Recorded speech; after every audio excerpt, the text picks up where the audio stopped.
Hi hello வணக்கம். நம்ம cauliflower வந்துட்டு சும்மா சிம்பிளாக ஒரு பொரியல் மாதிரி பண்ண போகிறோங்க. இதுக்கு ஒரு காலிஃப்ளவர் எடுத்து அரிஞ்சிட்டு அது தண்ணியில் வேக வச்சுருக்கோம். வேக வச்சு 1/4 மணி நேரத்துக்கு மேலே ஆகுதுங்க. இப்போ நம்ம ஸ்டவ் ஆஃப் பண்ணிவிட்டு இதை எடுத்துக்கலாம். வானொலி வச்சுட்டுங்க, அதில் கொஞ்சம் எண்ணெய் ஊற்றி கடுகு போட்டுட்டு அப்புறம் வேக வச்சு காலிஃப்ளவர் போடணும். சேர்த்தாச்சுங்க. இது கூட கரம் மசாலா லைட்டாக, அவ்வளோதான்.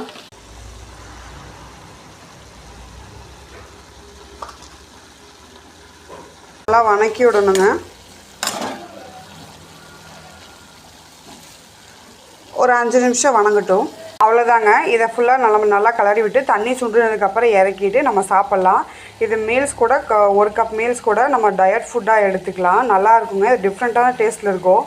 ட்ரை பண்ணி பாருங்கள். Happy eating. தேங்க்யூ.